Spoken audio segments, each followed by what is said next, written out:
Hey, mid-breakfast of champions. And I wonder why I have problems. So, let's talk about the time I walked in on a dead body for a room that I was supposed to clean when I was working at the hospital.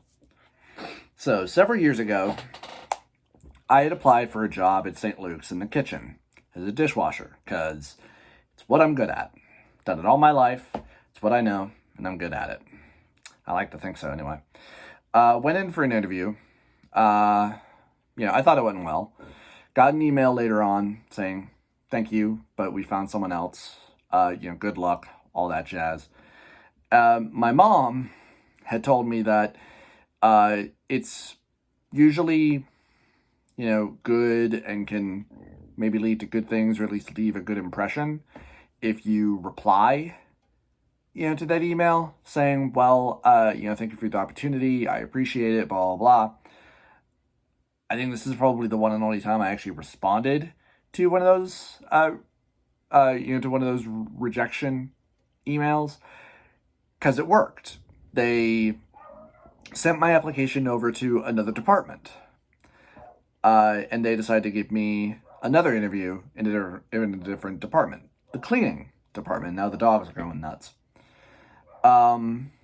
And it was a pretty simple thing. I forget the hours. I know it was like late, early evening to like midnight or sometimes like 2 a.m, I believe. And it seemed pretty simple. They just gave me a really shitty person to train me, which is why later on I kept on getting so many complaints why they later let me go. Because I think I was only there for like a couple of months.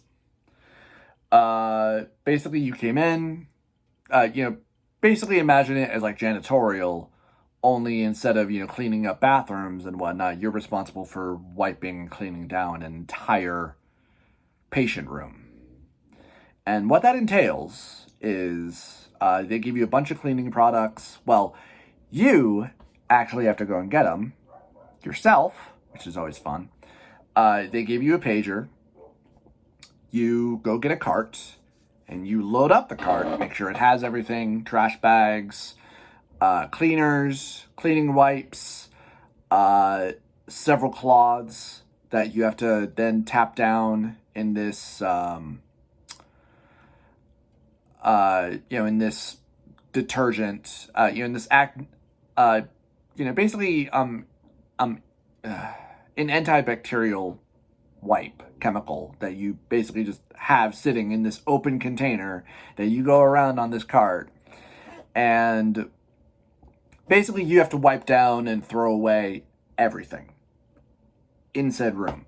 You have to change all the bedding. You have to wipe down the bed as well, everything, including the bare mattress after you've removed the sheets and tossed them in your linen basket. Take out all the trash. Wipe down everything in the room. This means pictures, TV, door handles, anything that has a handle, all the tables, all the equipment. Go to the bathroom. Only on the rare fucking occasion have I gone into a bathroom that a patient used and they did not bother to clean up after themselves. Imagine basically the worst public bathroom incident you've ever walked into. I've nearly heaved a few times. It was fucking gross. The worst ones were, God forbid, you were on, I believe it was the second floor, which was the labor department. And a good majority of those rooms were labor rooms. So, God, my first night of training, I had, I think, 4 labor rooms. They weren't bad until you got to the bathroom. And there was just blood everywhere. Blood and poop everywhere. And thank God for the guy that was training me. I mean, he didn't entirely do a good job because he left out a lot of shit that I was expected and supposed to do that he just didn't tell me about. He gave me basically the half-assed version, like, yeah, I mean, just do this and, it's fine. But yeah, he was at least nice enough to be like, you take the bed, I'll clean the bathroom. It's like, okay, yeah, that's fine. Because, yeah, you had to clean and wipe down everything, and then at the very end, you had to sweep and mop the entire floor, and you had to do this in a certain amount of time, too. Like, they wanted you to be fast. So, try to imagine trying to encapsulate everything that you need to do in this room, and I don't even really know what the best time was, to try to do, like 15 minutes, 20, maybe a half hour? Because that was about how long it probably took me to do one room, and that depends on the mess that there is. That depends if there's trash all over the place, at the furniture, and you also have to put the furniture back in a very specific way, too. Like, the bed had to be lowered and pressed all the way against the wall, chairs had to be in particular order. Obviously, the room had to look nice. I get that. That's understandable. But when they want everything in a specific way, and the reason why they fired me was because when the nurses will go and inspect rooms, and God, this is so fucking annoying. If they see something, like a hair, tiniest hair, maybe in like the corner of the room or something, it's so small, they'll take the closest, biggest picture of it on their phone, and then they blow it up so it looks way bigger and way worse than what it actually is. And basically, I got busted like 3 times. It's like, oh, this is giant fucking hair, next to the toilet. It's like, I was on a time crunch, and I did the best I could. Whatever. But ultimately, and this is when it gets interesting.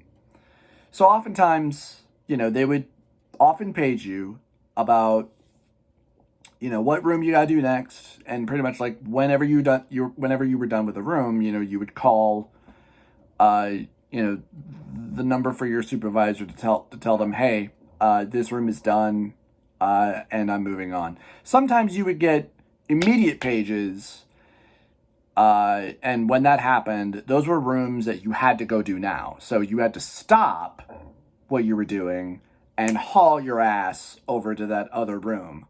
And then just come back to this one when you were done. It's kind of insane. Really. And early on in that evening, I had passed through, I believe it was ICU. And I had just finished up a room in there. I was on my way out, and I see a fairly large group of people outside of a patient's room, and they are losing it. They're crying. They're hugging each other deeply. Like, somebody just died or something, or maybe somebody was diagnosed with something. And and I go on about my day. I get a page later about, hey, this is your next room. And I go down there, and it's in the ICU.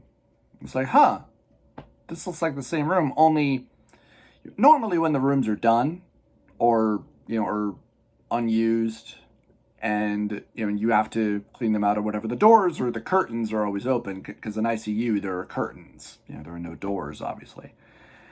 And when I get there, the curtains are closed, which is unusual. So I'm like, huh, somebody still in there? Because I've only had it be a rare couple of times where somebody, where I got a page about a room and there was somebody still in there. Usually a patient, meaning, oh, they haven't left yet or clocked out yet or whatever. And I go in there, and it's like, huh, the curtains are closed. That's a little weird. So I go in and I peek my head in, and there's a body in the bed. And it's covered, but there's somebody in the bed. And I realized this was the same room that I saw earlier with all those people where they were crying. Somebody hasn't picked him up yet. So I went and spoke to the nearest doctor, nurse, or whatever that I saw. I was like, hey, I got paged to clean this room, but there's somebody still in there. And they just told me, yeah, you should call your boss or whatever. And I called him up and said, yeah, there's a dead body in the room that you want me to clean. It's like, oh, yeah, sorry. They haven't taken care of it yet. Just move on to another room. We'll send you a different one. I mean, at least he was covered. I mean, I've been to a couple of funerals, where there were open caskets, for like my great grandma and stuff like that. It was awkward. But yeah, I didn't see anything, because he was covered. But yeah, that was awkward, uncomfortable, weird. Uh, I mean, I almost imagined that they were still going to try and make me clean it, and it's like, how? How am I supposed to clean the bed with this Move him! Like, no! No, dude, I'm not touching a dead body. You are not paying me enough to touch a dead body. Fuck you. I'm not doing this. This is weird. But yeah. Not my worst job, I think. No. No, yeah, no, yeah. Definitely not my worst job. I mean, it's not like I ever had to clean up vomit or anything, at least as far as I remember. So, also, thankfully, I wasn't there long enough to get to find out if I was ever going to have to clean up vomit. I probably would have eventually. I mean, that one nasty bathroom I had was pretty gross, but I powered through it. But yeah, the shit you got to do sometimes for a living, for money. Fun times. Anyway, let me know about your guys' horror stories or anything like that, and I'll see you next time.